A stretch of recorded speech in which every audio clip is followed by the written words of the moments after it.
Hi dears, ഇന്നൊരു special birthday കേക്കുമായാണ് ഞാൻ വന്നിരിക്കുന്നത്. ഇന്നലെ ഞങ്ങളുടെ ആദ്യ കൺമണി മഹാദേവിൻ്റെ പിറന്നാളായിരുന്നു. വൈകുന്നേരമായപ്പോൾ കേക്ക് വാങ്ങിക്കാൻ ഒരു പ്ലാൻ വന്നു.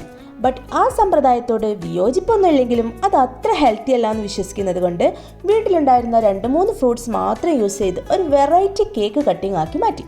അതിനായി മെയിനായിട്ട് യൂസ് ചെയ്തത് നമ്മുടെ സ്വന്തം വത്തക്കയായിരുന്നു. ഇഷ്ടം പോലെ വാട്ടർ കണ്ടന്റ് ഉള്ള നമ്മുടെ വത്തക്ക ആളൊരു ഉഗ്രൻ സാധനമാണ്. 90% വെള്ളമാണിതിൽ. ഇഷ്ടം പോലെ പോഷകങ്ങളുമുണ്ട്. അസ്ഥികളുടെ ആരോഗ്യത്തിന് ഇത് നല്ലതാണ്. പൊട്ടാസ്യം, മഗ്നീഷ്യം, ഫൈബർ ഇവയെല്ലാം ധാരാളം അടങ്ങിയ ഇത് ഊർജ്ജസ്വലവും ആരോഗ്യകരവുമായ ഒരു നല്ല ഫുഡാണ് കേട്ടോ. അപ്പോൾ ഈ വത്തക്ക യൂസ് ചെയ്താണ് നമ്മൾ കേക്കിൻ്റെ മെയിൻ പാർട്ട് ഉണ്ടാക്കിയത്. 2 ഒരുപോലെയുള്ള പീസ് മാക്സിമം വലുപ്പത്തിൽ കട്ട് ചെയ്ത് നമ്മുടെ വാഴയിലയിലേക്ക് മാറ്റി.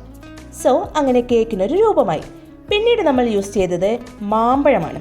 ഒരു വലിയ മാമ്പഴം പല രീതിയിൽ ഷേപ്പിൽ കട്ട് ചെയ്ത് മോൻ്റെ പേര് റെഡിയാക്കിയെടുത്തു. നിങ്ങൾക്ക് തോന്നും ഇത് ഭയങ്കര ബുദ്ധിമുട്ടാണെന്ന്. ബട്ട് നല്ല സിമ്പിളാണ് കേട്ടോ. സിമ്പിൾ എന്നതിലുപരി ഭയങ്കര ത്രില്ലിംഗ് ആയിരുന്നു അത്. ഭയങ്കര രസമല്ലേ എല്ലാവരും കൂടി ഇങ്ങനെ സ്പെല്ലിംഗ് ഒക്കെ കട്ട് ചെയ്തെടുക്കുന്നത്. എല്ലാവരുടെയും പങ്കാളിത്തം ഇതിലുണ്ടായിരുന്നു. പൈങ്കിളിക്കുട്ടിക്ക് വരെ സംഗതി പിടികിട്ടി. ABCD ഉണ്ടാക്കുകയാണോ എന്നാണ് അവൾ ചോദിച്ചത്. അങ്ങനെ എല്ലാവരും കൂടി രസമായിട്ട് പേരങ്ങ് റെഡിയാക്കി തുടങ്ങി. ഇവിടെ ഞങ്ങൾ കുറേയേറെ പ്രകൃതിയോട് ഇണങ്ങിയാണ് ജീവിക്കുന്നത്. ഞങ്ങളുടെ ആഹാര രീതിയിൽ മുഖ്യ പാർട്ട് പഴങ്ങളും പച്ചക്കറികളുമാണ്. പുറത്തുനിന്ന് വാങ്ങുന്ന ആഹാരങ്ങളും പലഹാരങ്ങളും എല്ലാം മാക്സിമം ഒഴിവാക്കാൻ ഞങ്ങൾ ശ്രമിക്കാറുണ്ട്. മുളപ്പിച്ച ധാന്യങ്ങളും നാടൻ പഴങ്ങളും കഴിക്കാൻ ഞങ്ങൾ കുട്ടികളെ ശീലിപ്പിക്കാറുണ്ട്. യോഗയിലൂടെ രോഗശമനം എന്ന പ്രസ്ഥാനം നടത്തുന്ന മിസ്റ്റർ സൂര്യപ്രകാശ് സാറാണ് ഇത്തരം ജീവിതചര്യയെ ഞങ്ങൾക്ക് പരിചയപ്പെടുത്തി തന്നത്. അങ്ങനെ ഞങ്ങളുടെ ഫ്രൂട്ട്സ് കേക്ക് റെഡിയായി വരുന്നുണ്ട് കേട്ടോ. ഇനി അടുത്തത് പച്ചമുന്തിരി കൊണ്ടൊരു ബോർഡർ തയ്യാറാക്കുന്ന പരിപാടിയാണ് നടക്കുന്നത്. മുന്തിരി, പൈനാപ്പിൾ പോലുള്ള ഇത്തിരി പുളിയുള്ള ഫ്രൂട്ട്സ് രാത്രി ഫുഡിൽ ഉൾപ്പെടുത്തുന്നത് നല്ലതാണ്. അങ്ങനെ മുന്തിരി കൊണ്ടൊരു ബോർഡർ കൂടി വന്നപ്പം നമ്മുടെ കേക്ക് ആളാകെ അങ്ങ് മാറി. എല്ലാവരും കൂടി ഉണ്ടാക്കിയെടുത്തതായതുകൊണ്ട് എല്ലാവർക്കും അതിൻ്റെ ആ ഒരു ത്രില്ലുണ്ടായിരുന്നു കേട്ടോ. അങ്ങനെ നമ്മുടെ special birthday cake almost ready ആയിട്ടോ. ആ കുഞ്ഞു ഫ്രൂട്ടില്ലേ പേരിന് ശേഷം വെച്ചത് നമ്മുടെ മിറാക്കിൾ ഫ്രൂട്ടാണ് കേട്ടോ. അതെന്തിനാന്ന് വെച്ചാൽ അത് കഴിച്ച ശേഷം നമ്മൾ ഈ ഫ്രൂട്ട്സ് കഴിക്കുമ്പം ഒരു പ്രത്യേക മധുരം നമുക്ക് ഫീൽ ചെയ്യും.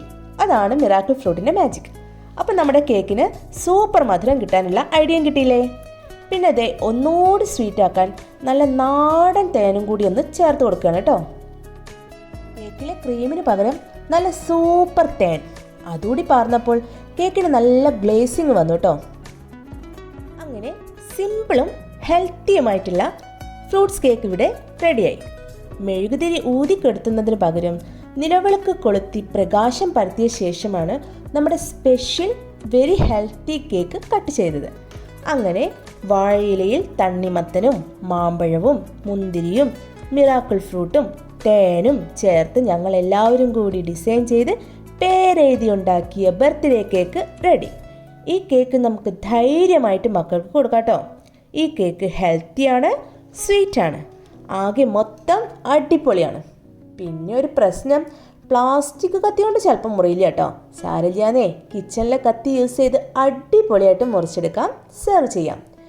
ഇതൊരുപാട് വെറൈറ്റി ആക്കി മാറ്റാം കേട്ടോ. നമ്മുടെ ഡ്രൈ ഫ്രൂട്ട്സും ഇഷ്ടമുള്ള മറ്റു ഫ്രൂട്ട്സും ഒക്കെ യൂസ് ചെയ്ത് പല വെറൈറ്റിയിലും ഇതുണ്ടാക്കാം. അങ്ങനെ മോനിത കേക്ക് മുറിക്കുകയാണ്. കേക്ക് മുറിച്ചു ഞങ്ങൾ സെർവ് ചെയ്തു. അടിപൊളിയായിട്ട് ഞങ്ങൾ പിറന്നാൾ അടിപൊളിയായിട്ട് ആഘോഷിച്ചു. അങ്ങനെ ഞങ്ങളുടെ സെലിബ്രേഷൻ ഇവിടെ കഴിയുകയാണ്. എല്ലാവരും ഹാപ്പിയാണ്, സൂപ്പറാണ്. ഒരിക്കലെങ്കിലും ഒന്ന് മാറ്റി പിടിക്കുന്നേ, അടിപൊളിയാണ്. അപ്പോൾ ഇത്രയേ ഉള്ളൂ ഇന്നത്തെ വീഡിയോ. മറ്റ് അടിപൊളി വീഡിയോയുമായി വീണ്ടും വരും വരെ ബൈ.